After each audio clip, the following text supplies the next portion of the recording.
Hell yeah. Hey, what is up? Welcome to the Hypothetical Comedy Podcast. I am Funky Sam Medina. And I am Athena Rodriguez. And we're here with the CEO of Suitman Productions, Duante, Suitman Barnett. What's up, Duante? You know, I'm here. I'm on time. I always joke that I want to say I'm here and queer, but I'm not queer. I just like to rhyme. That's my black side coming out. You know what I mean? I always want to say that too for some reason, but I don't. It's just a fun. It's a cute, fun little saying. Yeah, it's a fun little fact. You know, I'm here, not queer, but I'm here. Well, that's good. I'm glad you're here. Right. Other than that, no, I've been great. It's I'm crushing it out here. It's every day's a risk, if you know what I mean. I've got 4 shows this month.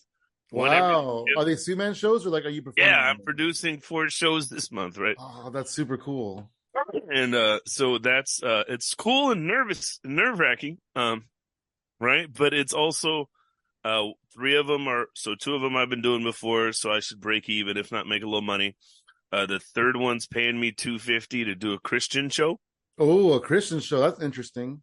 So they're a bar. They're not part of the church, but they're a bar associated with the church. Oh, and wow! I want, what a place right? to be associated with church. Well, you know, I've done shows there, so it's not like they don't know who I am, right? Yeah. It's not like they haven't heard me before, right? Damn it. Something got misspelled on a flyer. But it's stop multitasking. Yeah, I can't help it. God damn it! It's if you know me, that's why I'm on this damn thing, right? Is because I do not stop. But verbatim, they said this is our first show here at Luther, so express to the comedians to know that it's connected to the church, but we're not the church. We don't have to be clean, but not overly offensive. Absolutely no hate directed at any specific groups, yada, yada, yada, yada. Yeah. So they know what I am. Like, I'm telling everybody, like, no F-bombs, no dick jokes, right? We don't want to hear about your vag. We're going both ways, right? Like, but I've performed there as their open mic like 3 or 4 times, and it's killer. It's one of those where, you know, they are ready to laugh. They are ready to have a good time. They're ready to do it all. So it's about, you know, doing something different. The other show is a bar I found was like ask for a producer and ask for somebody. I put away the phone. Okay, I'm not going to multitask anymore. Thank you. I need to produce the show. And within, 15, 20 minutes, I hit them up and gave them all the information and told them about everything I did. And so we're doing a show called Unfiltered Comedy. We're doing the exact opposite there. Yeah. Oh, nice. We are going all like you're nothing but F-bombs, okay? We were nothing. saying R words, N words, F words, right? We're saying them all, right? No clean words. No clean words at all. No clean words. Right? So it was and then, I just did my 10th SSI show. Do you guys remember which one that is? Yeah, comedy, Social Security comedy. Yeah, Social Security influencers. I did my 10th one. Now, that doesn't seem like a big deal, but it kind of is. Like, that's every 3 months, that's 2.5 years worth of shows, right? Like, and it just kind of remembered, like, I was going to talk to maybe having Athena do Raw once a quarter or maybe once every 6 months or something, finding a way to get back to doing more. Yeah, absolutely. I don't know. I say that, and it's like, how do you do more? Your listeners are like, this fucker does 4 shows a month. What else are you going to do? If you don't know Sue, man, I usually do 2 or 3 a month and all kinds of 2 or 3 a week. And I'm trying to, so it's, I think you guys heard in my voice, even since the last interview, I was better. Now I'm actually happy, right? I feel like the song I'm happy, right? Duante Giddy Man Martinez. Yeah, Martinez. I don't know why I called you Martinez. It's Tigger, not nigger. No. The Giddy Man Barnett. I don't know. I love working with Athena. Anytime I ever do, she always at least get 1 or 2. Oh my God, he just said that. Sorry, kids. This is that he said Martinez out of nowhere. Yeah. It's the mustache. I look a little Hispanic today. I know what it is. I meant like I'm Cuban, B. That's cool though, man. You are actually like, I really look up to you as a producer, because you're not just producing shows in your local market, your local market of Seattle area, you're out in Idaho, you're out here in the Bay Area, like anywhere that you kind of want to do a show, you do a show, which I think that's awesome.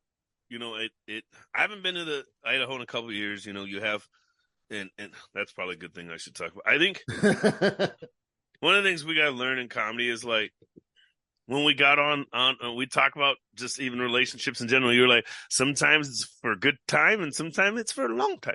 Right?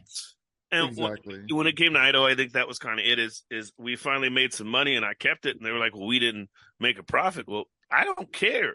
My job was to get door ticket sales. I got 5 or 6 people here. Yeah, I want the 800, and I'm going to pay everybody else 4 to 5 combined because you get 25 minutes for a 15-minute set. What do you want me to pay you for doing 2 10-minute sets? I gave you $50. Yeah, you came to Idaho. Guess what? I drove to Idaho. I produced 4 shows. I made the flyers. I got all you guys here. I coordinated everything. And you know what? I took home $400 fucking dollars. So no, I didn't make much money either for all the shit I did, right? But the point is like the one club got mad. It's like, you guys broke even. You heard what I said, right? Yeah. You guys broke even. I came here for a whole weekend as a small minor show, and you broke even. What do you complain? Right. I'd rather break even than lose money.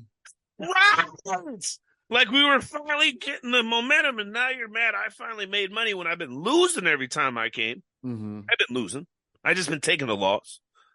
This time I finally made something, and you guys are mad. But this whole time, this is the first time you put money into us being here. You gave us a hotel. You gave us and so I said all this to say that some people will value you and some people won't.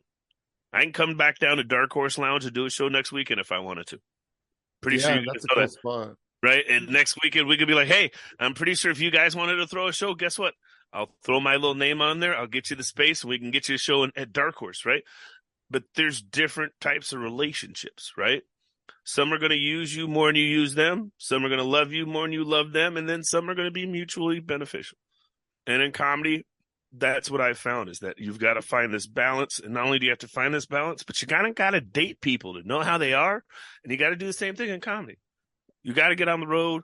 I haven't been on the road this year. I've been getting my money right. I've been getting my job situation right. I've been fighting court charges. I've been getting over a headache. I have got through all of that, right? And looking at next year, I'm back. Like, I'm back to wanting to get on the road. Hell yeah. I've built I've got my machine oiled and greased at home to where I can have 2 or 3, 4 shows going on, have other people hosting them, and leave. And probably still have everything go okay. There's not a lot of producers, I don't think, anywhere that can say that other than me, right? Like, I've built this machine where, and I think you guys know a couple of people who came in town, Danny D, Jackie, Jacob, Blazer. They've all came in town and done my shows, and I'll tell you, they're kick-ass. I think the biggest compliment I got was Jacob. Jacob was like, dude, your shows are way better than ours. And I was like, oh. And do you get what I'm saying? Like, Jacob and Jr. everywhere. They're doing so many shows. But for Jacob to look at me and go, that spot at Jules Mays is shitting on anything we've got. I was like, stop it. He's like, no, you stop it. You need to hear this. And I was like, and it's more not surprising, but like, because you're an out of towner, Yeah. And like, you shouldn't be able to like come in and like put on this kick-ass show, more than the local people sometimes, but you do, and you're able to. I think. Go ahead, sorry. You mentioned Dark Horse. I just want to say, you mentioned a couple of names. Erie Diamond was one of the people, but also R.I.P. I'm getting fucking goosebumps. Fuck you. R.I.P. To our buddy Griffin Daly, because he was on the show, and he kicked ass, and it's always good to see him. And so yeah. Let's talk about Griffin for a minute. So I met Griffin online, and he was just this ornery fucker. Yeah. It's a good way to describe him. Like he's me. Like he's from that same cut of cloth I am. Like, if I don't say what's up, dipshit, I don't like you. Right? Mm-hmm. Like, my name is Otto. If you saw the name, my name is Otto. That is me. The pregnant lady reminds me of Athena. Like, if we were neighbors, I would make Athena cry. If you were around when my mom died, you would have cried. It broke up with me as a friend, and Sam would have had to came over and tell me you hurt Athena's feelings, because just I could see that whole dynamic in between all those characters and who I am. You know what I mean? That is who I am. if I don't tell you to fuck off, or you're a bad driver, or your cooking fucking stinks, I'm tired of you burning your tortillas, Athena. Pay attention when you're cooking. You know what I mean? Like, if I'm not, no, I won't eat your fucking menudo. I don't like menudo. Nobody likes tripe. Fuck you. Like, if I'm not, sorry. She's like, Athena's like, how'd you know? He doesn't know. She's like, what did I do? I know. I was like, I don't make menudo. Yeah, these are jokes. I know. My jokes are always so serious. But if I'm not doing those things to you, and I'm not having it, that's who Griffin was. You know what I mean? Like, that's, and then you have the British accent, and you're taking the piss out of me. And my favorite part about Griffin is we were talking about, I was dating that girl down there, and remember, she brought all her black sisters, right? Yeah. Griffin was fucking bombing. And finally he said, well, there's some black pussy in the room. How you ladies doing? And they lost their shit. And they didn't take it offensive. And next thing you know, he just flirted, was inappropriate with them for like the next 4 to 5 minutes. And it was fucking hilarious. Ari was there, Cynthia, and Oh yeah, Cynthia too. Right? So Yeah. we had the Bay, we had San Rafael. I don't think any of you guys are from the same neighborhood, right? No. I don't think any of you guys are even from the same market. And I that's the difference is, and even like on my shows at home, right? Like on my shows at home, most shows aren't the same group of comics. Does that make any sense? It's not the same cliques, right? Yeah, it's like diversity, different opinions, different people. And I do that online. I did that when I was on Displaced. There's some people I'm friends with that probably aren't friends with you guys, and vice versa, right? Yeah. And there's some, and I remember I'd give Athena these lineups, and she'd be like, "Oh my god, I am so happy. I've never seen any of these women before. I'm so excited. I'm not even going to do any time. I just want to get to all you wonderful women and hear your comedy." And I'd be like, "Whatever, Athena." Awesome. Yeah, she would tell me that too, like, oh, this person, I never heard of her, but she was on Raw and she did really good, and blah blah blah. She would tell me that stuff. Yeah, and I don't mean that joking at Athena, but that was the truth. Is we'd have people from everywhere, and when you make those contacts and you invest in those people, even long term, when I think things get down for me, or I get in a shit place, or even now that I'm in a good place, there are people that message me from all over the world. Yeah, right? I bet. Just with, hey, thanks, or I needed to hear this, or like one of them is a new person I met through Brenda Brown, but Desiree Newton in South Carolina. She's a pretty good comedian. I've heard her a couple times. She actually does like work. She's been doing this for a while. Now, she might be in Arkansas. It's something down south that I would never go to, right? One of those racist states, right? That's all of them these days. But anyways, but I made a good friend with her, just being on a show with Brenda Brown, who does the Sauce in the City shit. Out of Las Vegas. I don't know if you know who she is, but she records on Roku and does her own thing. And just making friends with people and being genuine and being authentic. And then like even like my New Year's Day plan of going down to Vegas and not having a room on New Year's Eve. I flew into Vegas with a room from New Year's Day to like 3 days later, but I had no room New Year's Eve night. And I was like, I will figure this out. And sure as shit, I got down there. I dropped my bags at my buddy's house, threw on my suit, got dressed up, did a show with Tom Baum, a mushroom show with Tom Baum and Jackie Pearl. Then I went and did Brenda Brown's show, and then caught a ride down close to the Strip on an Uber and was chilling and smoking, and just ran into some dudes from Alaska, my best friends from Alaska. They were from the same island. Then they were talking about going to Palomino's, and I was like, Italian food sounds good. And they're like, there's only Italian hoo-ha there. It's a strip club. And I was like, oh. I've never been to one of those before. And they're like, well, we're VIP. You should definitely come. I said, ooh, okay, I'm down, right? And then went and hung out with them, crashed on their couch till like noon, got a ride the next day. Like, what I mean in saying and all that is when you're finally comfortable with who you are, or you're starting to have this real adventure authentic, it's amazing what you can do. And Griffin was one of those people. You guys are I've met you guys in real life. We've hung out a couple times, right? Yeah. Yeah, you did my show. We did an open mic. I came over and hung out at the house once. I think it's 3 or 4 times we've hung out, right? Yeah. That's more than some of the people in your own market because I know how big your market is, right? So I've probably seen you more than some people you know in the last 2 years. Yeah, I know. I'm still That's seeing people at shows and mics, and I go, man, how many years has it been since I've seen you? You know? right. And just between the combination of the pandemic, being online, and really putting myself out there, like I met Chip Jones at inauguration. Remember? Oh That was yeah. man. That's Chip so met. cool. I've Hey, is met that the same time? Is that the same time that you saw John Danny Legend? D. Huh? John Legend. Yeah, I saw John Tell us real Legend. quick about the John Legend thing because that was incredible. So this is I've got a clip somewhere and I got to go find I it. saw it. Yeah, I watched it Thank you live. for- I watched it on your Thank Facebook you Live. for reminding me. So 2 things happened. George Floyd had that major thing happen, and in Seattle in June of 2019, it went crazy down here. And I decided, I think we'd already met. Yeah, we were online. We'd already met. We were all friends. But I decided I'm going to go see what's happening. And so it was raining. So I got on my rain gear and I was like, I'm going to probably be down there for a while. So like I packed a flask, I packed some snacks. Like the white side kicked in. I came prepared. I even had my umbrella. Like I parked a couple blocks away, right? Had a couple pre-roll blunts, right? So I get there and I'm smoking, and sure as shit, within 5 minutes of me being there, it went to shit.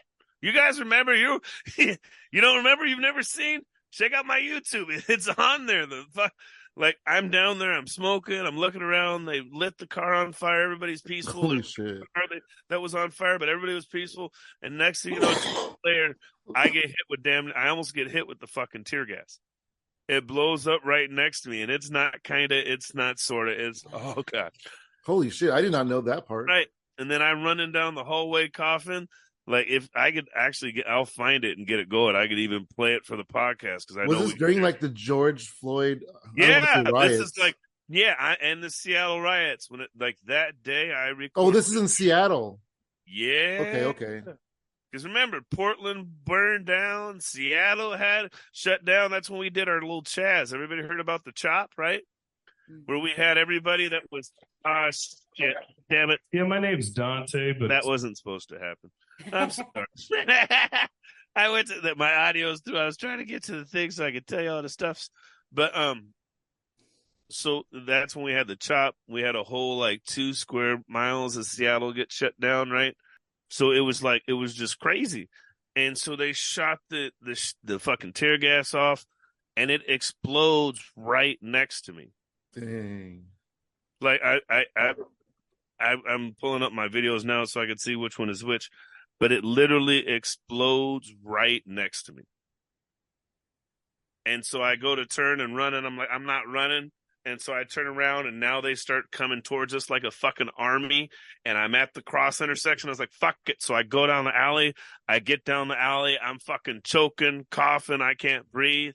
I got it all in my eyes. They're like, you got to take your contacts out or it's going to fuck your eyes up, because I decided not to wear contacts because I didn't want to be running with my glasses, right? And the whole time I'm running with an umbrella. I didn't drop the umbrella. Or the camera. I didn't drop the weed camera or the umbrella. I was well prepared. My white side was like, we're getting all of this. Now I'm looking at, I got 8 different videos here. I think it's a combined like 3.5 hours of live footage. And the crazy part is when this happened, they were blocking out cell phone coverage. Oh wow. Like we were hitting dead spots. Like people were like, the news is showing the same 5 minutes of footage. The only footage we're getting is yours. My voice went viral, remember? Because they had the dude on the knee's neck, and I was like, get your knee off his chest. Get your knee off his chest. My voice went viral on TMZ because I was wow. No, we didn't know you. Voice. We didn't know you until the pandemic, so we didn't know you yet. So yeah, when that all happened, there was a video of a guy in Seattle with the cops with his knee on his neck, right? Yeah. And it went through TMZ. That was me yelling, get your knee off his neck. Wow. That was my video they had taken and used. Oh, I'm sure if I saw it, I would recognize your voice. Yeah, and I was yelling, get your knee out. Like, so I went through this, like, I went through everything. I'm getting fucking goosebumps telling you fuckers about this. Look at that. My hairs are standing up. But it was crazy because, like, being the big, large black guy I am, that was the only time I ever felt safe. Wow. Because I'm walking through these riots and there's all these white people breaking shit and killing and all this shit's going on. And guess who's worried about me? Most white people are like, hey, man, we love you, brother. We support you. And I was, okay, y'all break shit.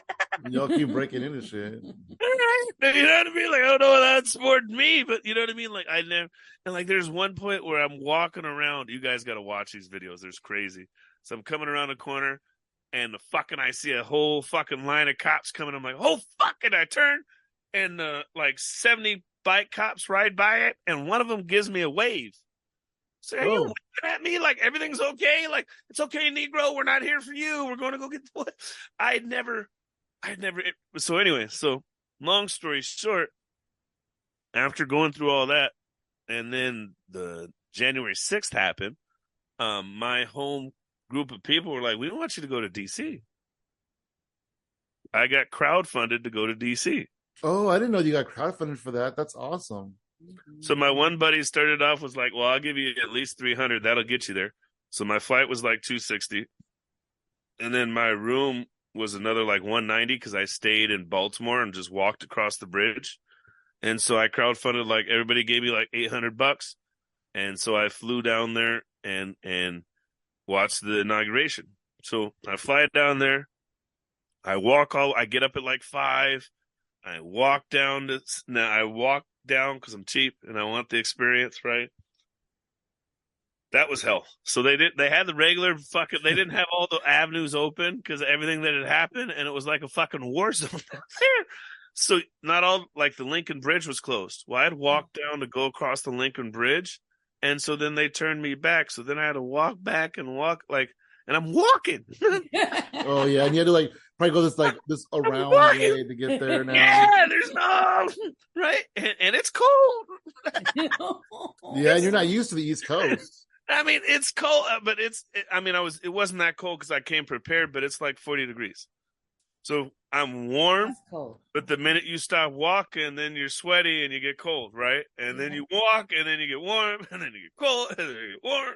Anyway, so I got my stickers. I'm having a blast. I'm blowing, right? Because I don't know how did I get weed down there? I don't know how, but I had some weed. Well, that's good. I don't remember how, but I had weed. I definitely had marijuana. And we're having a good time. That's right. I met up with somebody. I know because I know comics everywhere. I don't know if I met up with somebody. I got it.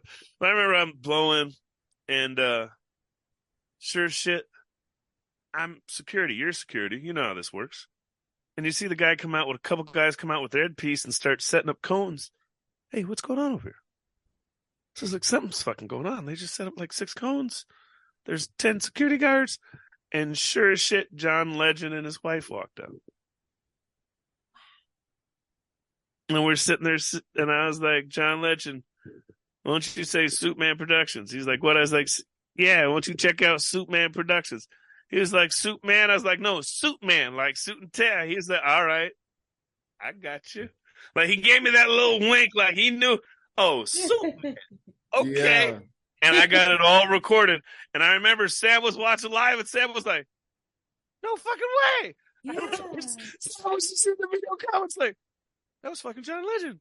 Yeah, I was on break. I was on break at work, and I just was on Facebook, and you were live. Oh, let's see what Dante's up to. And I look, and you're like, there's John Legend. I'm like, holy shit. And I kept watching. Yeah. Yeah, he was like, that's not John Legend. I remember just reading his comments. He was like, I can't believe you just got John Legend to say Suitman. Yes, right? That's so dope. That is really cool. That was a good moment for you. And that, like, I forgot about that. I need to upload that again. But John Legend approved. That's what I did because I chopped it down. It was like John Legend approved. Yeah. I got to find where that clip's at somewhere. But those are like, I met Chip that weekend. The next weekend, that Friday, I went and met Danny D. Hell yeah. And then the comedian who killed himself, remember? I met him that same weekend with Danny D. I can't remember the dude's name that died or whatever. Yeah. PJ. PJ, there we go. That was fucking weird. He was a good dude, too. I liked him a lot. But, I met PJ, and then I met Danny D. I met my other cousins that week. Like, I've been on this just journey. This, wow. When you put it like that, it's been amazing. It has been amazing. Like 6 tabs of acid, having Marilyn Monroe telling me I shouldn't go outside. And I was like, the painting shouldn't be. Painting's talking to me. I don't think, we're going to stay inside. I don't think you should go out there, Duante. I don't think so either, Marilyn. What happened? Marilyn was like, I don't think you should go outside. I don't think so either. Why? That is awesome. Oh, that is that was a great time, and I had the best of times with Danny D. Yeah, Danny's shout out awesome. to Danielle DeLuca, Danny D, Dirty D. We started Walrus. Dirty D. Yeah, and you guys should join Walrus Gang. You guys are part of Walrus Gang. We need to get more shirts made. What is Walrus Gang? Tell us. I don't think we know what that is. So me and Danny D made it up. It's Jackie Pearl was in it. I don't know if you remember, but when we were doing the summer of Suitman in Boise, there was a walrus on there. Yeah. Remember, it was a beach and there was a walrus. The idea is we're fluffy people, right? Mm-hmm. We like to lay around and just let it all out, right? And a walrus has a great disposition, right? They just do whatever the fuck they want. Like, have you ever seen anybody bully a walrus? Have you ever seen footage of a walrus being bullied, right? They're just kings and queens of their. And they just don't give a shit. Yeah. Yeah, bingo. And so that just was me and Danny D to T, right? Like, just laying around, do whatever the fuck we want, and just Walrus Gang. You know what I mean? And just the love in it. Hold on, I got to show something. Hold on. Uh-oh. All right. Well, Suitman has walked away, and he went into another room, and now he's coming back. He loved it so much. Is it an engagement ring? Almost. He didn't put a ring on it, but this is some weird rock, and that's real bone. Oh, wow. But she bought me an actual fucking walrus. You see that? Oh, it is a walrus. It's made out of rock and bone? Yeah. And this is like some thermancite or some kind of great rock, right? But she saw it after that happened. Was like, I just couldn't help it. And we are a Walrus Gang. I got my white shirt, and it's neon colors. We had them made and for my 40th birthday when I was in Vegas. But yeah, like, that's the... I don't know. I imprint on people. You know what I mean? Like, you have to... And when you're... I got a buddy out here. He's kind of a negative Nancy. I got to work with him on that. But we talk about authenticity, right? Yeah. And he's the reason why. Remember, I went to Russell Peters in Vancouver and was backstage. He's why. And oh, okay, cool. Russell Peters loved me, and we all got along. But when you're authentic with people, and it's not about the comedy, like, we've hung out every time, and yeah, we go do our jokes, but we don't talk about comedy. I'm never talking about, hey, you should do this joke different, or ha ha ha, right? It's always just being people. And I think when you're a genuine person, you're not here trying to get over on people. Fuck, I had Shannon Battle up here, too. I remember we had a fucking blast. Sorry, I just remembered. Oh, we had a blast. Got him in the 4 clubs in downtown Seattle, all VIP. I was like, who does this? We talked about that. I was like, who does this? Motherfucker, I not only got you in the clubs, but we had a sold-out show, and I paid you. Fucking Suitman rocks. But when you're genuine with people and you just want to have a good time. Yeah. Yeah, that's amazing. Like Tommy Lucero met me when I went to Eureka with Jackie Pearl and Jacob and Jimmy, right? And it was actually Tommy's show. But after I performed, I guess Jack's like, he's got a huge crush on you, man. He liked you, dude. I was like, what? He's like, yeah. Tommy just doesn't like everybody. He said you were cool. I was like, well, all right. I don't know how to feel about that. Yeah. Did you guys perform at Savage Henry? Yeah. Hell yeah. Did you love it? I loved it. The only problem I had, we had like 9 people there, but it happens. That's cool. I love that. I love that club because it's so like DIY. It is. The thing about Eureka, and I had Hollis. Do you know who Hollis is? No. So I had Hollis on my podcast, and Hollis is got he's 4'8", but he's got no legs. So when I met him, it fucked with me, and I'm not fucking with you. He was on Dating with Disabilities this morning. So he was born with a foot on one side and then a 3-inch tibia and fibia with a knee on the right side and a foot. So we're the same height. Like, we look the same size if we're sitting at a table till he gets down, right?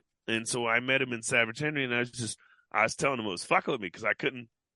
Like, I saw him in the audience at the open mic, and then he hopped off his chair, and I wanted to say something. Yeah, I love the way he turned. That's not a midget. What's wrong with him? That's like a big torso with no. What the fuck? And these are all the thoughts I'm having, and you can't just say that, right? I mean, you can. And that's what he said. You could have. There's a whole lot worse things I've heard. I bet there is. You know? Oh, I bet. Yeah, no, I bet there is too. And then I was like, you Lieutenant Dan looking motherfucker. And he said, oh, I hadn't heard that one. It's like, how? Nobody's ever called you. We had a whole laugh earlier. I like how you're like trying to like find something he hasn't heard before. Yeah, that's the comments. Is what you hadn't heard, Lieutenant Dan? I could double down on that fucker. Hold on, hold my beer, right? Like, and the best part is he's having a blast with it. He's like, shit, this is pretty good. But I met him, and it was just like the people you meet in Savage Henry. It's like the improv comedy scene of stand-up comedy. And you guys have done improv comedy, and you know what I'm talking about. Mm-hmm. You go to an improv comedy show, guess what? Everybody hopes you do good. And even if you do bad, everybody genuinely tells you they thought you did good. And everybody appreciates your effort and all those great things. Whereas in stand-up comedy, you bombed. You sucked. And I'm only trying to hang out with my 4 friends. Half you fuckers are weirdos. Now, they may be weirdos in improv, but it just seems different, right? Same in Savage Henry. And I think it's that same feeling of like improv where everybody's just like, hey, man, you gave it a try. You came out here. We don't ever get anybody out here. We only got 10,000 people in the city. Thank you for coming. Yeah, they're very like tight-knit community because like that's Eureka's almost on to an island of its own. Yeah. And it was just, you know, I did the open mic. It went decent. I did the show. It went decent. You know, you opened for 10, 15 people. I think when we started the show, we had like 6 or 7 people in there. By the time I got off stage, we had 20. Nice. For the rest of the show, yes. For me, frustrating. Right, because they missed your set. Right. And then that I think that's what part of what won Tommy over is you did your job. Yeah, absolutely. You went out there and you didn't care. There was only 7 people in the audience. And did my work. And then that got other people to want to come in and see what was going on because they could hear me doing. I mean, you know what I mean? You can hear me. Yeah. So when I'm doing my jokes, I'm having fun and I'm who the fuck is that? Right? Is Seth Rogen in town? Right? So it got people to come in, and that was one of the things Tommy said. He said, not only did you perform, dude, but you got 10 more people in the room. And none of those people would have came in if your loud ass wasn't up there. Because the way it's set up, it's like almost like a strip mall, so they probably heard you outside. Bingo.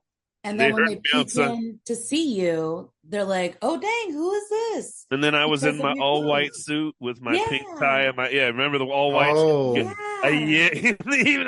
Sam's not even a girl, and he's because well, I mean, let's transition over to your suits because I mean, people upon looking at you, they probably think, "Oh, well, I don't know who this is, but this is somebody." You know, what's your history with the suits? Exactly. Well, that's another funny one. I had a girl come up here. Fuck, what's her name? She's from the Bay Area. Lillian Sam. Oh, we just did a show with her recently. So, funny part, she's from Seattle. Oh, I didn't know that. That's cool. Wow. Yeah, she's actually from Seattle. So she came up here and did my show at Pints at Laughs. Now it's a little bar. It holds 20 people. The place was sold out. All 20 seats were fucking full. Right?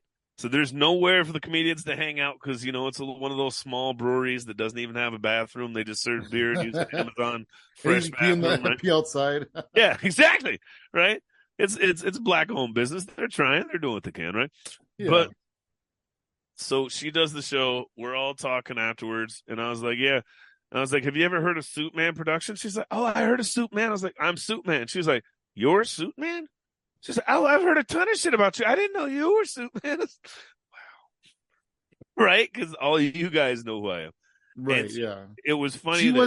Lillian wasn't very She wasn't on Zoom a lot during the pandemic. Yeah. She was only doing like a few hangouts and stuff. And so a lot of people, like, you've been on my shows, you've been on my flyers.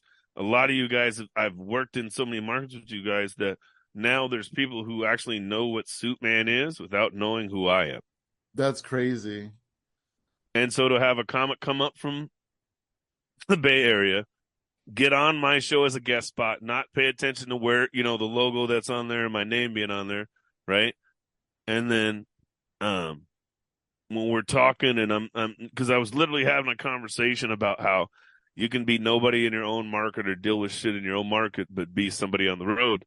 And I was like, have you ever heard of Suitman? She's like, oh yeah, my friends love Suitman. I know a ton of people. I was like, I am Suitman. She's like, oh my God. Nice. Jesus.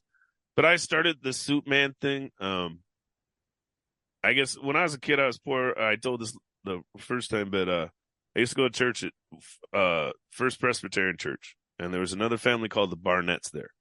And I'm a Barnett. My mom's not. Her last name's English, so she's my white family, right? And these people were white, and they made it a point to let me know that we were not related. Oh, wow. Right? Because I was a little black kid. Right. They didn't so much say that, but they're like, your mom's last name is English, so there's no way we're related. Don't sit over here with us anymore. All right. But they also sponsored me to get a suit every year because I was in choir. Oh, they did? Okay. Well, they weren't all bad then. Yeah, exactly. They donated to the United Negro Fund. Like they're not racist. So if we give you money, maybe you'll just stay away from us. Right? Maybe you won't sit in the same pew as we have. So I used to wear a suit and tie for choir. And I noticed how different everybody treated me when I was in my suit and tie at church versus like being a little kid that ran around that was growing out his clothes too fast. Wow. Yeah. Then fast forward to high school, I was in FBLA. You know what that is? FBLA? No. FHA DECA. No. Future Business Leaders of America. Okay. Oh, yeah, okay. I've heard of that. Yes. FBLA, fuckstick. I mean, that makes sense. That makes sense. I didn't know it's an acronym, you old bastard. We're the same age. Facebook Los Angeles? Did you say Facebook We're all Los the Angeles? same age. We're all born in 81. We found that out. For all you podcasters out here who are going to age shame me, these fuckers are both older than me. I'm the youngest one on this call. I just want to let y'all know I'm the youngest one. But I was in FBLA, and and DECA is the marketing one where you go to this conference. Always had a couple suits and ties, and then I've been 6 foot to 6 foot since fucking 12, 11, 13 years old. So I've gotten wider, but I've always been a bigger size. And then we had a black group called CK2, and I always did our MLK assembly and was the host, right? So I've always worn suits and ties. And then you got some stage presence from doing that. Yeah. It wasn't so much like even so. What's funny is we took third in entrepreneurship in state my senior year. That's awesome. And we pitched. No, wait for it. We pitched to deliver groceries, and they said that wasn't feasible. Our whole idea was time is invaluable. If you could tell us what you wanted to spend, and a mother doesn't have to spend an hour and a half at the grocery store, that's immeasurable. Yeah. Yeah. Now it's huge. Now that's huge. All right. I wrote a whole marketing paper called Spunk about making the energy Spunk. Yeah, it was That's an energy why drink. It was a 10-page they probably just looked at the title and just said forget it. Right? But it was all about marketing energy drinks based on flavor because there's no way to say which energy complex works. So put caffeine in everything and make up your own energy complex, and then just make something that tastes good and sell it. Yeah. Sound familiar? A little bit, yeah. Sorry. Here, let me open Somebody this rolled Rockstar my real quick. fucking paper from FBLA. I was like, oh, we'll show this nigger. We'll fucking make all the money. But yeah, you could have been Instacart, you could have been Rockstar. Yeah, right. A lot of stuff. But I used to always wear suits. So and then when I got older, I started, I was a timeshare salesman. That was when it first started. So when I started selling timeshare. Oh, interesting. Okay. I sold timeshare at a very young age, from like 22 to 24. I even lived in Las Vegas selling timeshare off the strip. Like I was one bad motherfucker. I could talk you out some money. And then I started working at the banks. As a banker, you got to wear slacks and tie, and then I don't like to be boring. So when I started doing comedy, I actually was going through a bad divorce. I didn't have any clothes. I had because when you get kicked out of your house, you get to grab a bag of shit. That's all you get. And I had a bag of shit for like 6 weeks. And then I finally got all my shit back. And at the time, I think I got 3 or 4 suits, maybe 50, 60 shirts, and probably 100 ties. Now I have 7 or 8 suits, 12 suit coats, about 200 ties, 40 of which are bow ties. But I started doing comedy in my suits. And every other white host would be like, hey, welcome up the defendant, welcome up the used car salesman, welcome up, just something derogatory. This isn't a job interview, it's open mic, and I just like to look good. Yeah, but it always gave him something to like talk about. Mm-hmm. And it was always something negative, right? And yeah. It just really like irked me. And then one of the comics was like, we're going to call you Suitman. You know what? You fucking right. Like, you fucking, what's up, Suitman? And then it was just, yeah, that's who I am. I'm the suit motherfucking man. Hell yeah, dude. When you see it, and when I'm in my vibe, I'd be like, you see the suit, you know what fucking time it is, you know what's fucking going down. You see the tie, you see the curl, you know you're about to have a good time. So fuck with Suitman. It's a whole, whoo, I'm ready, right? And it's not even like, I think I told you guys last time, it is kind of like a shield. Mm-hmm. It shields the poor, broken kid I grew up being. The abandoned, homeless, not having anybody at home, running around church kid. And I'm still that guy. You know what I mean? I just grew up. And so, and even like when I did all them shows in Boise, it was the sign, somebody was like, it's like the bat signal of comedy. It kind of is. Because when you see it, it is circular and it is round and it's got this polarizing effect because it's black and white. You know what it is. And you know who it is. You know the curl. You know the glasses. You see the tie. It's fucking Suitman, right? And it's just become more than that. It's become a marker of diversity, a marker of inclusion, a marker of doing more than watching white people do comedy and white people do entertainment. It's disabled people, it's old people, it's women, it's people of color, it's young, it's old. It's just not. It's about more than me, and it takes doing these interviews. It takes not listening to the crowd. It takes not being around the same assholes who want to stop you or hate on you or try to drag my name or drag me down. It takes knowing that there are people that need me to do this, right? Because if I'm not doing it, nobody else is. Right. For whatever reason. And Athena will tell you this. When I started raw comedy, how many all-woman shows were there? Not a lot, actually. Then everybody started doing them, right? So I stopped. How many all-woman shows are there now? Still not a lot. Yeah, there's a But few while I was doing mine, everybody wanted to start a new one. Get what I'm getting at? Mm-hmm. It's funny. And I was the first one doing an all-online woman show. Yep. Yeah. And there's so many people who would chat and talk shit in the background. I heard about it. So why is Suitman doing it? I heard about all of it. I heard all of it. Oh wow. I heard it all. I heard the he's just trying to get a harem and he's trying to do that. I'm trying to do what?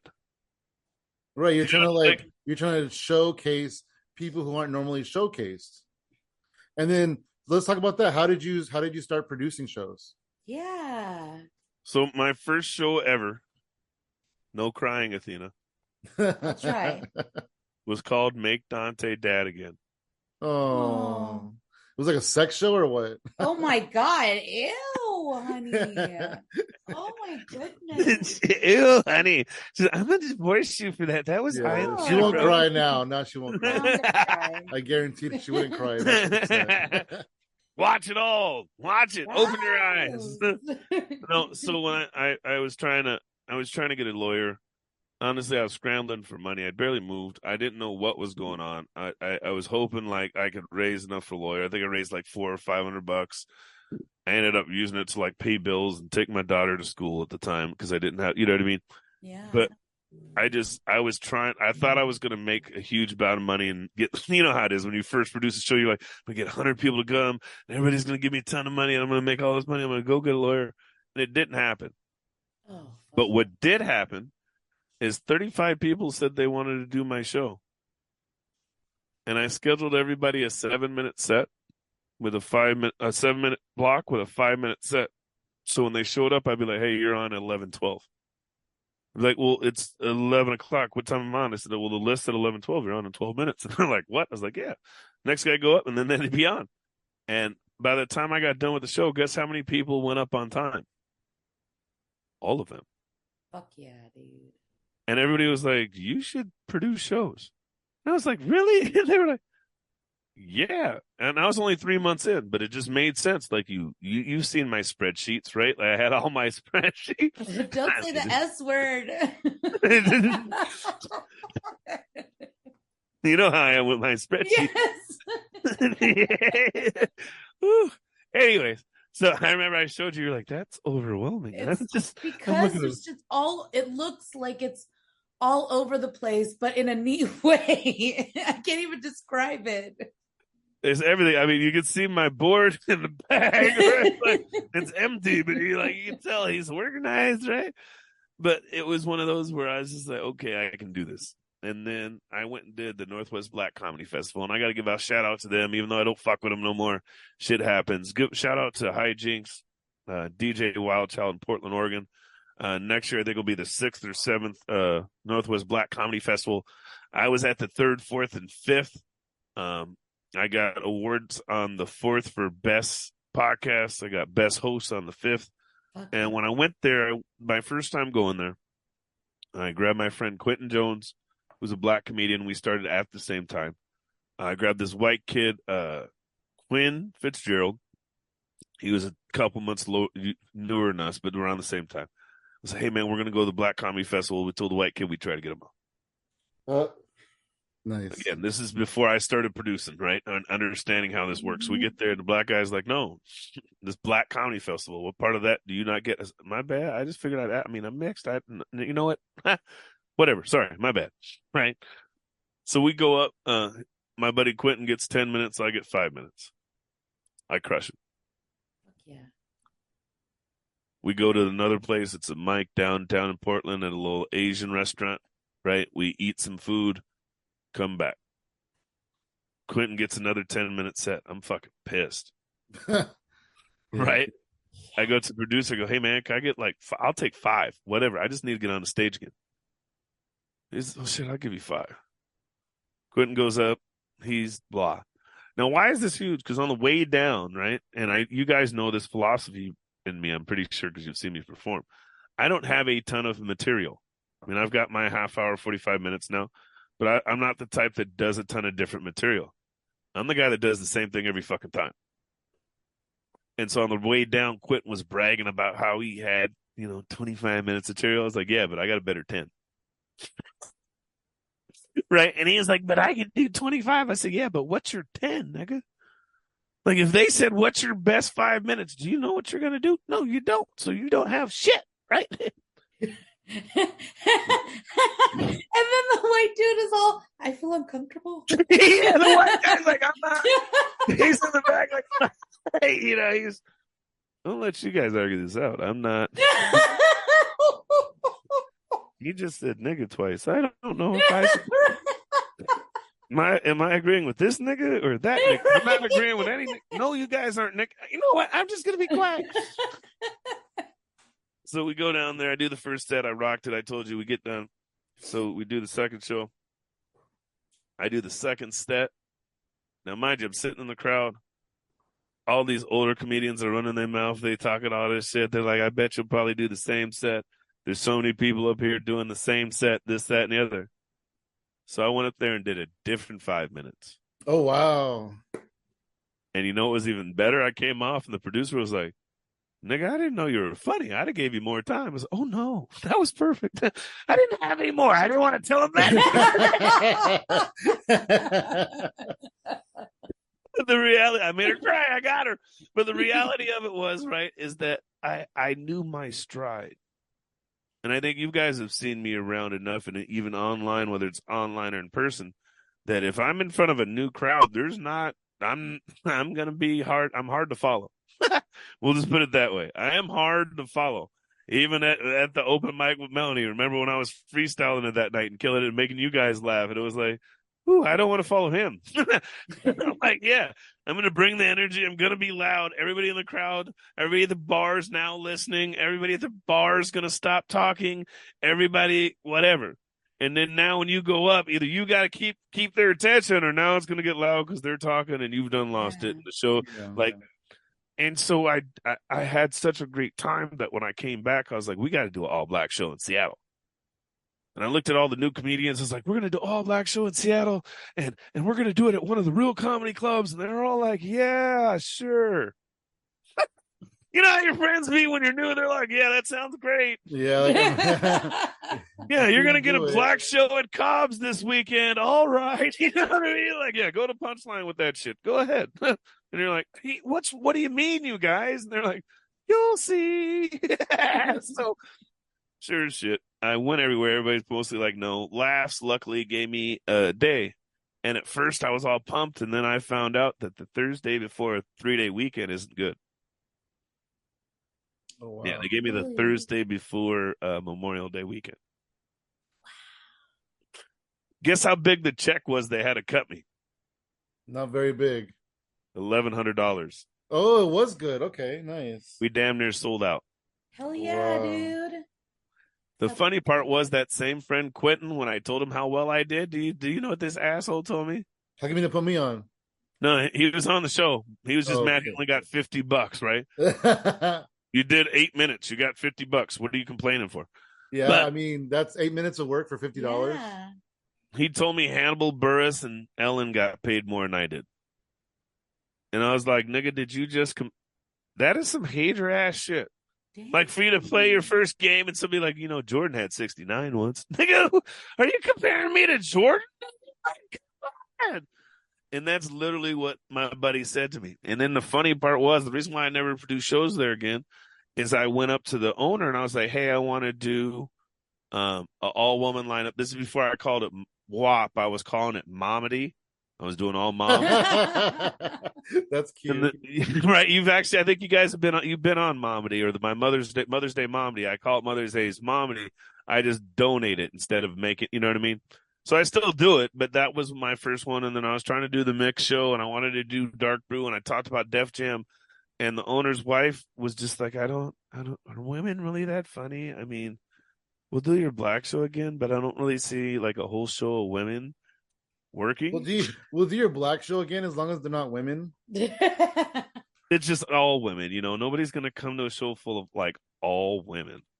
And it was just like, are you kidding me? Wow. And so I, through my way of doing all my podcasts, I blast them. But even before then, what ended up happening is, so they didn't want to let me produce, but they put me on the Laugh Off, right, which was their competition. Oh wow. And so I did 6 shows in 2 nights, right? I wasn't ready. That's a lot. Even though it's only 5 minutes, or 4 shows in 2 nights, right? You were only doing 7-minute sets or whatever. Like now I would crush that. Yeah, absolutely. Like now I would thrive in that. Right? Like now I'd be outside smoking a cig, going, what 7 am I doing now? What do I want to do for this show? Let's see. Are we going to do Duante again? Now let's just start out with my race jokes. No, let's get into Gainal. Like, and my lines. That's why you're just laughing. I see that. Yeah, that's a good place to start. That's a good joke. Right? Like you haven't heard some of have you heard my cigarette burn scars joke yet? Yeah. You told it. We heard you say it. We recorded it the first time. Yeah. At the Cynthia show. That's right. In her neighborhood show. That's right. You guys saw me at her neighborhood show. Yeah. And that was when I first started. It's gotten better. And my delivery on it's way better. Nice. But that's the whole thing, is like I wasn't ready. But I was the only black guy in the contest that round. Oh, wow. That's interesting. Really? So I filled a quota for him. I was the black guy that round. Out of 14 comics, you only got 1 black guy? Yeah, absolutely. That's crazy. Yeah, That's crazy. absolutely. Wow. That's like unheard of around here. right? And so it's Seattle. It's not unheard of, but it is what it is, right? Wow. And then like my first night, I didn't do well. The second night, well, when push came to shove, I took the 11th out of 13th. I actually beat 3 other comics. Oh, nice. Nice. And That's that was cool. the sad part, is even though I wasn't, I don't know, being respected or truly supposed to be there, I showed I was still better than other people. And then I've never really performed there again. And I think you guys will understand this, and you guys know it. And congratulations on finally doing Oakland Comedy Club. I saw you finally did that. I know that. Oh yeah, we Comedy Oakland. Hell yeah. I know that was something you were jealous of. You're like, fucker, how do you already have that picture? I was like, dude, you don't even live here, and Yeah. you've been on Comedy Oakland. I can't even get on that show. It's not what you know, it's who you know, bitch. Right? But that's a prime example of something else. But you know what I mean? It's same idea. You know what I mean? Like, not saying you're funnier than me or getting in that pissing contest, right? But we're equal comedian, and let's just say even equal, right? And I'm an out-of-state guy, but I can get on a show, your local club, faster than you, and you're already funny and you're here. How does that happen? Well, I'm Yeah. from Seattle. We got a comedian all the way from Seattle. Sounds way better. Yeah, they kind of. I mean, people This- kind of take their local people for granted when it comes to like people from out of town. That is true. And so it's one of those where, you know, for me, it's been a whole just thing. You know what I mean? Like trying to be able to create that space. Like, yeah, am I going to be able to pay you guys a whole lot? No. But you know what? Now, if I hadn't booked them up already, but let's say we make it to next year, you guys could collectively get paid. I could probably pay you guys combined $300 for the weekend, because I got a Friday, Saturday show that go back to back. That's right. And then we could put a tip jar up, tell them you're from California, maybe we can get you more. But when you finally got 2 independent shows, $150 for each of you guys 2 nights, that's a lot of fucking money. Yeah, That's no, that is a good weekend. Right? That's not, yeah, one of you guys is getting the 50, the other guy is getting the 30 each night. I'm really probably only supposed to pay maybe 200. I'm throwing in another 100, but when you can finally do that for somebody, if I can get you 200 for 2 nights, then now you get another show for 100, and you get another show, and then you figure out and you sell some Etsy shit while you're here. Not saying literally, but you get what I'm talking about. Like, that's how we make it, right? That's how we get on the road. That's how we're able to survive. And so now that I'm there and I've been able to do that and I'm doing it, it's hard to quit. Some days I go to shows and I don't even want to fucking do them. I don't want to deal with attitude. I'll give you, like, my last show, I made $21, right? I can talk to you about my last 2 shows. My last show, I made $21, right? I get there. It's at the place that holds 20 people, right? It's my buddy's brewery. I went to high school with him, right? His little brother opened it with him. His other brother opened it with him. And then their friend, they call their brother. I got to tell you everything about this show for you to understand how I feel. So I walk up. The one guy goes, "Hey, I see you got us doing comedy in a closet." I was like, "Okay, so we're going to start with insults?" I was just joking. I haven't even said hello to you yet. I just kind of walk off my blunt and let that subside. So then I was like, "Hey, you know, you guys get free beer. Go have beer. We've got 3 tickets pre-sold. We had like 6 tickets pre-sold out of 20 seats. So we're at 30% capacity. It's not like we're empty. It may only be 6 people, but we're at 30% capacity, right? 3 or 4 more ticket sales and the room feels full, right? Yeah. So plus you 3 or 4 people, that's like 15 out of 20 seats. We're full, right? Yeah. So then I've got cash, so I hand the dude $20 and I hand the girl 10. She says, "What's this money?" "Ooh, a whole $10. I'm getting paid." And will you shut the fuck up? Wow. I usually don't even pay the person who's doing 5 minutes. So I was being nice. Because do you get paid doing 5 minutes anywhere else, you guys? I mean, guest spots. Yeah, you don't get paid for a guest spot. And I usually book my opener at 5 minutes. It's not a guest spot. The idea is it's a guest spot, but I'm putting you on the flyer. I'm kind of doing both. Yeah. Yeah, right. Exactly. I'm trying to get you some exposure. I'm doing you're opening them at 5, but you're not really. And I've just really started paying them just to be nice. Really, Yeah. I don't have. But you get what I'm saying? Yeah. gas money to get home and shit. Yeah. And even at $20 for 10, that's not bad pay. You get less than that a lot of places, right? A lot Yeah. of places are Sure. having you pay to do 10 I mean, minutes. you get less than that working your 9 to 5. Bingo, right? That's $120 an hour at $20 for 10 minutes. So then I told you there's a guy that owns the brewery that's not related, who doesn't really know me. He won't shut the fuck up. He's heckling the show basically. Then I can tell he's mad that I'm behind the bar area because I'm not an owner. But usually when you're producing a show, even at a bar, you're allowed to be in the backspace because you're kind of like an employee. You're throwing a Yeah. show. Yeah, right. Then when it's a room that small, to be leaning against the counter isn't shit anyways, right? So I'm getting all this flack to make $21. Then Oh, my fun. show before that was at my other venue. And mind you, this will be Jokes of Jules number 24 this month. Wow. We've only been out of the pandemic for how long? 24 months. That means I started the show the first month I could out of the pandemic. I've been doing shows there every month since the pandemic stopped. Wow, that's awesome. Take that on for a second, right? So the month before last, remember I had a Elysians Brewery. We talked about this. I had partnered up with Elysians Brewery to do my show. They pre-sold 20 tickets and then bought another 10 at the door for the show. So I made $400 off that, just off them, plus whatever came in, right? That's awesome. So the month before I was working, the show sold out. I didn't even have to be there, made some money, paid everybody. It was great. This month we had 3 pre-sale. I was at 3 tickets. Not nice. This place holds 50. We had another 4 people show up by the time I got there because I was doing the Mariners game, right? The owner had called me the day before timeout. She was going to work the bar in the back. By the time I got there, she wasn't there. So the following day, I got a text talking about, so what's going on with your shows? What happened last night? What do you mean? Well, there was only 3 people there. And? Well, last month, without Elysian, we wouldn't have. And? Well, something, and I stood my ground and was kind of an asshole. We kind of went back and forth. Well, I'm not trying to push you. It seems like it. Like, how'd your other shows do?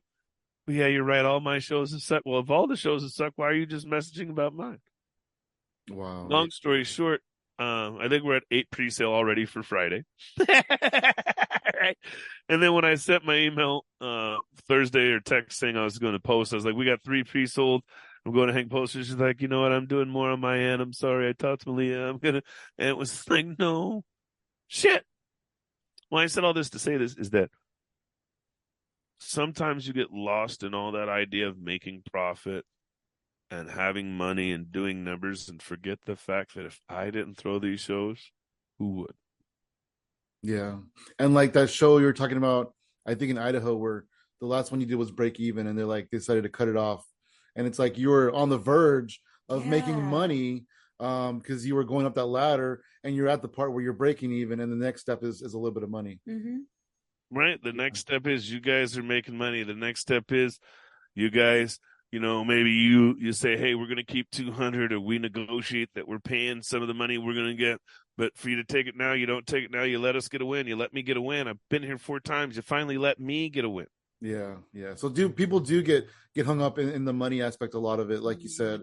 I was doing a show at a local club here, and I kind of overpromised money, I guess, a little bit, and I ended up having to give money out of my pocket, and I couldn't really afford it, so I haven't done a show since, because I'm like, well, I'm not going to do a show until I can lose a little bit of money if I need to.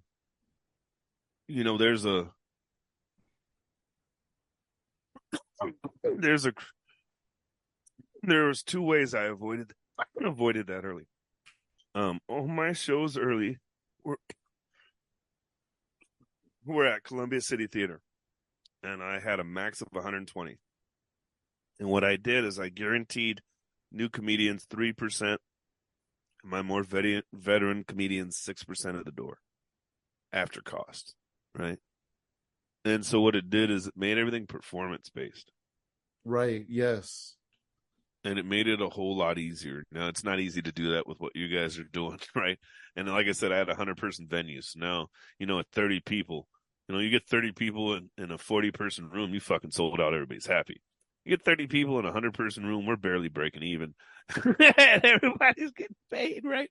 The bar's like, are we sure we should have stayed? So I started medium because 120 people isn't huge, but it is huge. How many people have sold out 120 people for a show produced at a non-comedy club? Right. I don't think a lot of your friends or producers can say that. I mean, I can't think of anybody off the top of my head. Right? A non-comedy club? Comedy club's different, where it's already seating and we've got it, or right? But to produce at a non-comedy club and do that, that's hard.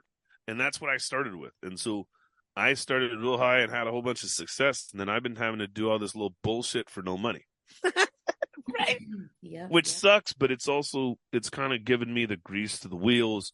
It's made things happen. Build some character. Yeah, it builds character. It also, I've got a process. Like once I know how things are done.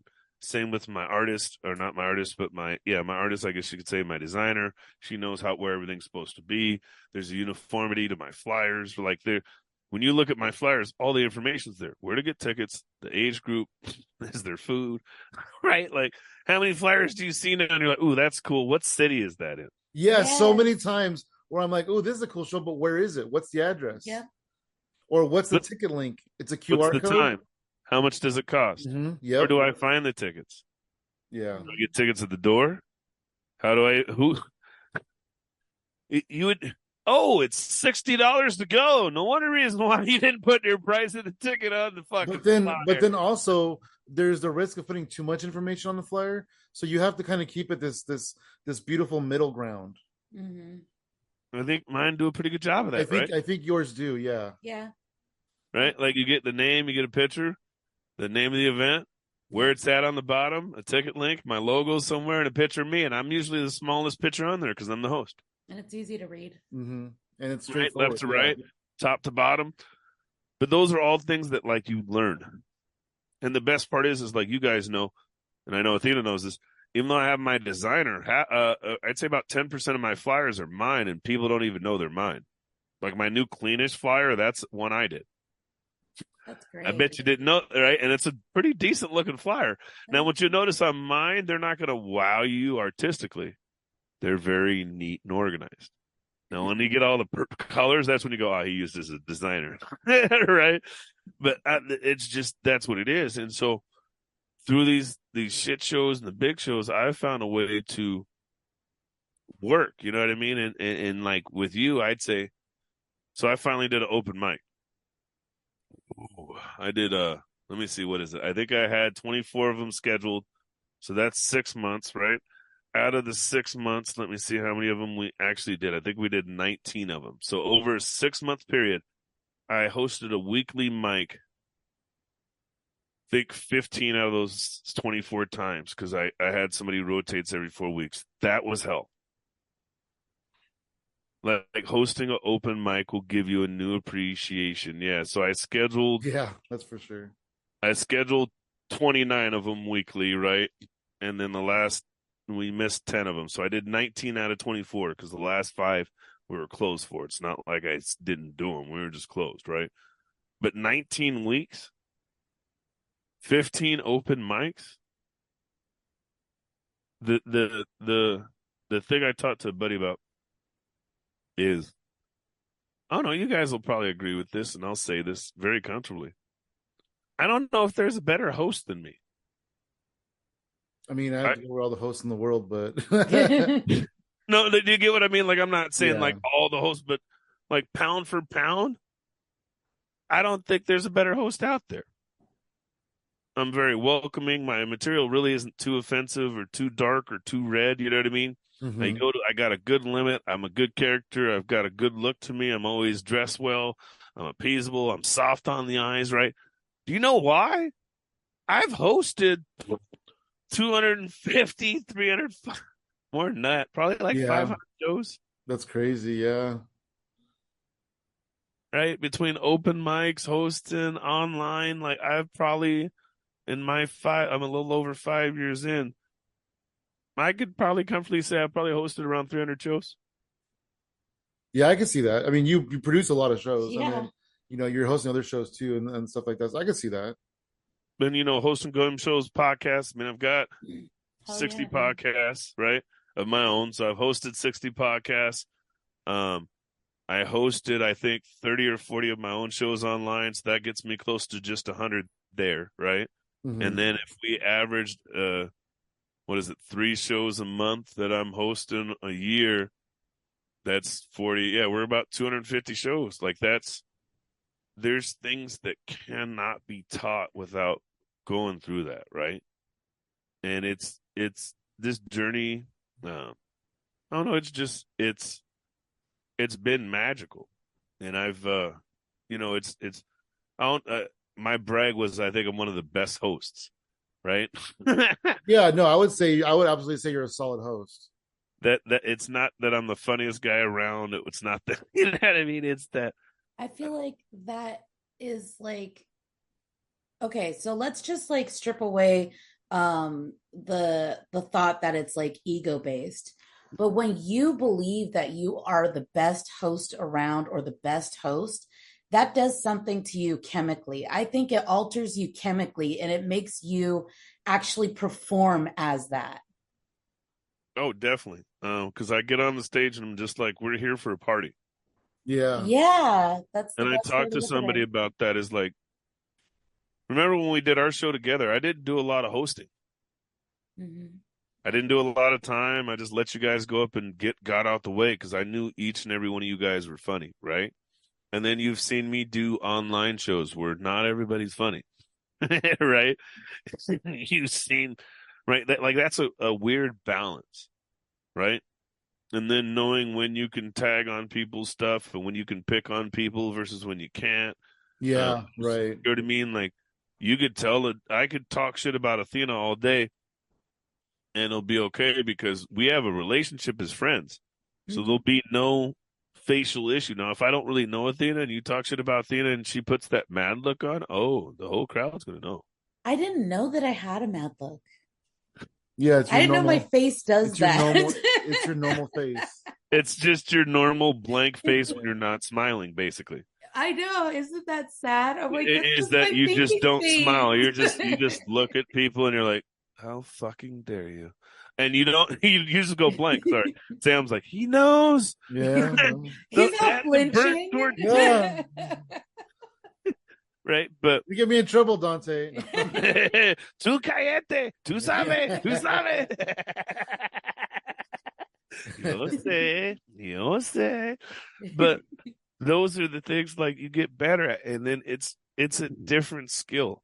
Um, to say I'm one of the better hosts, I'm not the best host. Let me not say I'm the best. I'm one of the better hosts, right? Yeah, yeah, absolutely. There's no way you could say the best, but I know I'm one of the better hosts around. I know that I could show up in any market on any day and be given a list of people and host the shit out of a show. Yeah. I don't need to know anybody on the fucking show. You can hand me a list, tell me a time to be there, and I'm gonna show up and I'm be well dressed and be ready to go. I'm gonna have my timer. Like it's just a thing that I'm. It's just a thing, Yeah. and I think we all find like our passions and like the sports broadcasting has been one for me, and I've hit a wall a little bit, and part of it's because I think I'm supposed to be a talent. I think part of it is, and I'm not supposed to be a guy behind the scenes. I'm supposed to be the guy in front of the camera. Yeah, I can see that. And until I become that guy, I'm going to have these riffs because I do want to help and I do have a voice and I am loud and I do laugh. And no, I'm not going to be quiet and I don't know how to be quiet. And if I am, it's not a good thing, right? So that's not bad. Just got to find my opportunity, right? And I've, I've, I've grown. Not so much like matured. It's called grown into my space. I don't think I've so much matured as I have grown, and like my wings have dried out, if you know what I mean. When you go through a metamorphosis, yeah, you're a butterfly, but your wings got to dry out before you fly, right? You gotta pump your legs.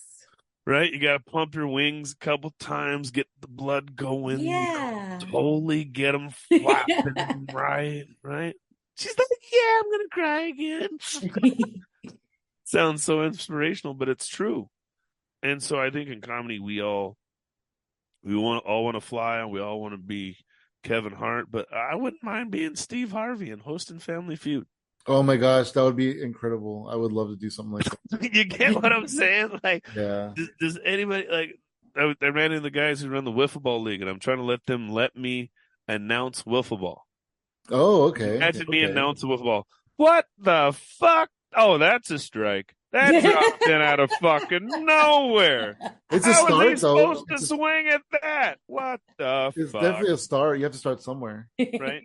Like I almost got on with the fish sticks this year, which is one of our local teams, but the high school wants me back. I got my court stuff handled, so they're trying to get me back next year to announce the local high school, and it's the one that wins state most of the year, right?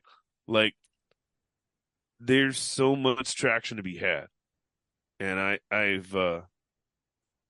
cried at a base. I cried for 2 reasons this year at baseball. I've cried for a couple, but they were back-to-back days. So the first day of the baseball World All-Star game, I worked. I worked as a sports broadcaster during the All-Star game, which is fucking huge. Yeah, that's incredible. And so the first day I worked, I was supposed to get there at 10 a.m. because I'm a stats guy. I don't have to get there super early like everybody else. And I guess at the super early meeting, they said you couldn't take a picture with your credential because people are doing digital scans and trying to copy your credential. Whatever. I'm old. I don't even think about that shit. I'm just showing off and took a picture. So I got a call during the first game that I had a picture online. Somebody saw it. I needed to take it down or I might get pulled from the game. And this is my producer calling. The guy who scheduled me. He never calls me during it. And I answered it. So I delete the photo. And then I'm all stressed out. And so now I'm crying. And I feel all anxious. And I'm worried that I'm about to get fired for the rest of the day. And so one of my other buddies messaged me and is like, hey, I heard what happened. And it's, oh, you heard what happened? And I'm about to cry telling you this because it just feels like I'm getting bullied. Yeah. Right? Like, why does everybody need to hear I fucked up? Yeah. So then by the time I get to the lunch, I can hear, oh, the stats guy who showed up. Dang. Right? Now, mind you, to get in, I had the security lady give me a hard time because I didn't have my pass, but my pass was inside. I needed to go inside to get my pass. If you let me go get my pass, I'll come right back. And then when I finally got it, she's like, well, I need to check your bag. Okay, well, I'm just doing my job. Okay, well, I'm just doing my job. Okay. Is there a reason for your attitude? Yeah, because I'm just doing my job. Ma'am, can we fucking stop? So I make it through the first day.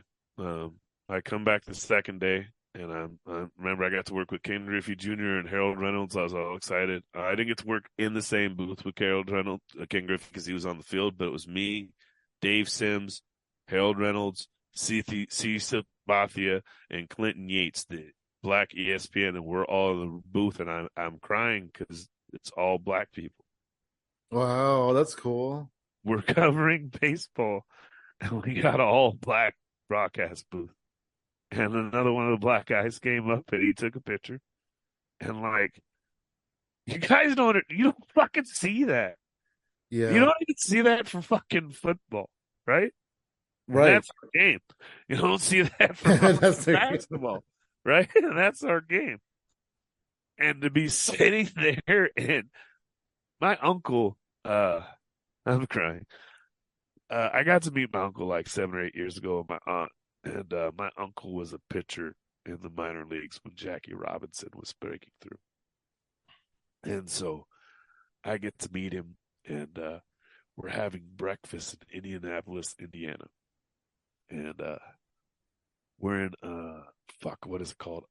Camden. It's the rich white part of Indianapolis. And my uncle's telling a story about how every town he went to, they'd say, these niggas can't stay here. And these niggas this and these niggas that. My aunt's like, you got to stop talking like that. He's like, I'll talk however the fuck I want. I don't care if these crackers hear me or not. And I am laughing my ass off because we're in the middle of breakfast. We're the only niggas at breakfast. It's us and our waitress, which I thought was kind of funny as well. Right? And he's just telling me about how he got shit on, and had shit thrown at him and stayed and then he'd go up and strike these crackers out, and how that's what I'm doing now in my own way. That's what Suitman Productions is. You know what I mean? That's what all this is. And, I'm sitting there and there's 5 black men covering in the black baseball classic. And the funny part is half the players were white. Yeah. That's how they end up playing baseball, because they're the white guys at the black school. They're getting they're getting the minority scholarship, and we even laughed about that part, right? But it just there's something to be said about being able to be you in a space. Yep. And I'm working my ass off to do that for so many people in so many different ways. Yeah, you know what? Like, you can easily like just do the black shows, right? But like, I'm trying to give black people a voice, but you're not. You're doing disabled people, you're doing elderly people, you're doing women. Like, you are giving people a voice that don't normally have a voice. It's and the worst is when it goes. I did the improv. Did you guys check out the improv set? If you did, you need to. I'll send it to you. It's fucking. I don't think so. All right, I'll send it to you. You guys are gonna laugh. You guys are gonna. That's the point, right? Yeah.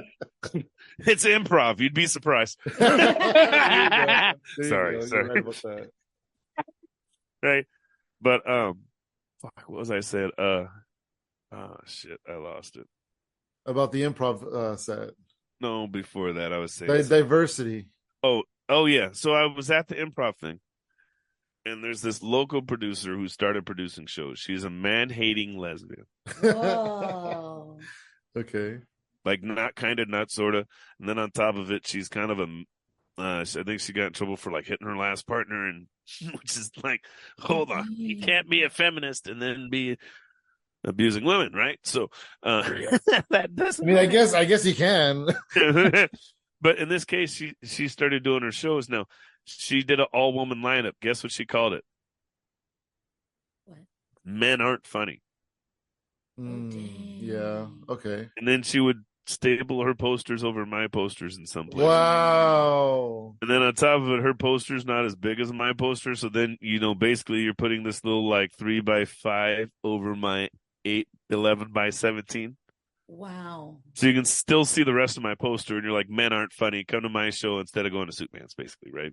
Wow. And I was I'm one of the only comics, actually. The first and only comics who poster like that. So now you're coming out of your Belltown area and coming down to the black neighborhood to poster over my shit. Well, anyways, I'm at the improv show, and I'm talking to one of the guys, and I was like, hey, are you still doing the mic down there at the one place?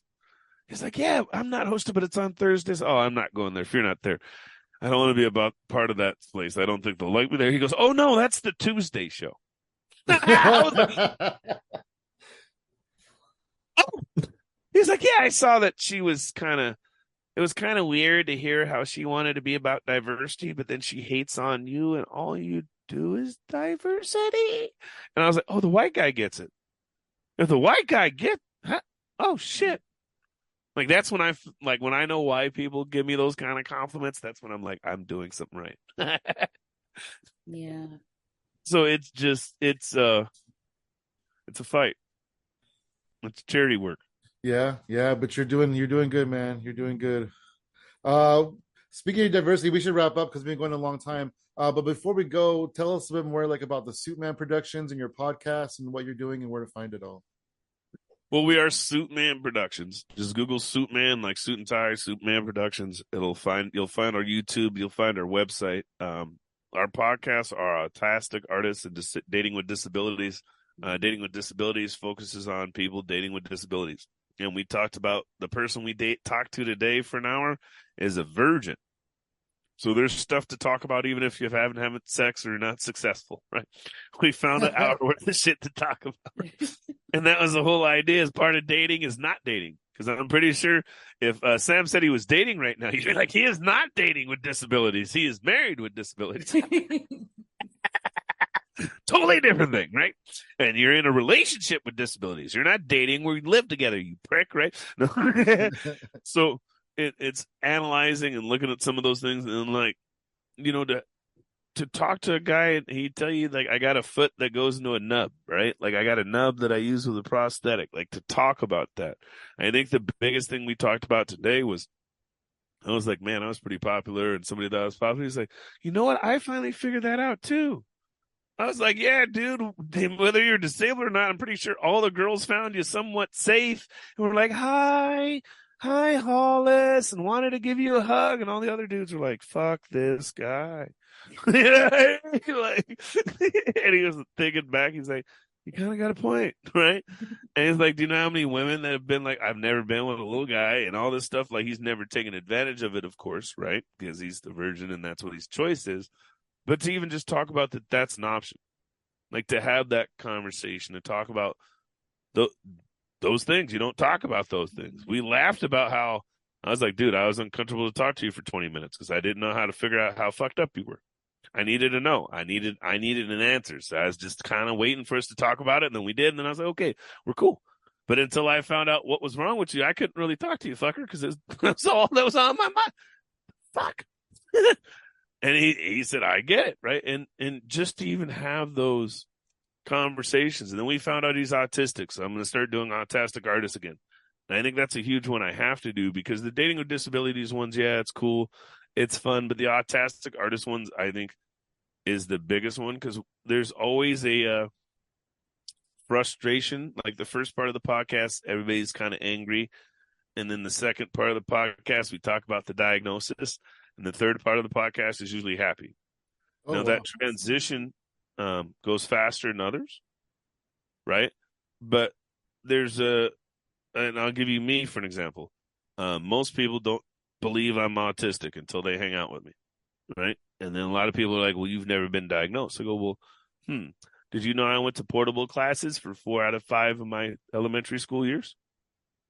What does it mean when you get bused from one school to another for half the day? Anybody want to answer? That's special education. You don't go to special education without what? Some sort of problem. Some sort of issue, yeah.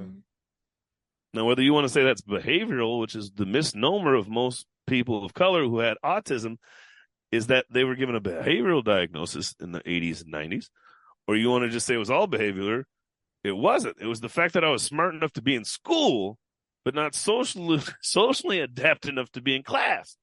What is that again? That's fucking autism. That's exactly what we're talking about here, right? So I feel like that's me. I feel like you described me too. Yeah, you're a little retarded too, Sam. It's okay. That's why we all get along. Right? But that's it, it's such a thing to not only talk about, but like the idea of masking. And I talk about masking, not only just that, but I mask based on my ethnicity. I gotta be a little blacker around my black friends, or I'm a white guy. I gotta be a little less niggerish around my white friends, or they get scared. Well, you are tall, Duante. Look at Duante. Sam met me in real life. I remember the first time I met Sam, I thought you were gonna be taller, dude. He's like, everybody says that. Oh my gosh. But that's the thing, is that these are all, and I talk to people about this, is if most of the stuff I was doing was being done, like, just to give you a heads up, I got my friends investing with me so I can do Def Comedy Jam again. Oh, no. And I'm going to do about a 400-person venue. So now we're trying to get it where we're bringing people from out of the state to come in. And we're scheduling it for April. So we should have our venue by October and be able to sell tickets nationally, starting with 6 months, and really try to do this big thing. And when I say Deaf Comedy Jam, it's DEAF. We're trying to translate comedy for a deaf and hearing audience and bring a deaf headliner to headline the show so hearing comedians can hear a deaf comic as a headliner, right? There's so many things there that nobody else is doing that I'm trying to do that I just said in 7 seconds, right? Yeah, I know you're right about that. That's what I'm want to be known for. And that's a good way to get to the end of this, right? That's what Suitman the Productions is about. Mixed and Misidentified, the What Are You show, right? Like, nobody was doing that. Nobody's really jumped on it since, right? I've seen a couple, but nobody's really. That show is hilarious. When I did that show live, do you know the mix of fucking people we got in the room was as mixed up as the people on the stage? Right? Everybody can relate to being mixed and misidentified. And when you're not mixed, everybody, but a lot of with people. it, but you're right. Everybody can. And what you mean by that is every mixie can understand what it's like to be another mixie, even if we're not the same mix. Mm-hmm. Because even though Athena isn't fucking Mexican, or you're part Mexican, you're part Native. I know you're mixed with something, right? But you're not just all Mexican, right? And then I'm Native too, right? And then, you know what I'm saying? Or when people, you're a shitty I'm not even Mexican.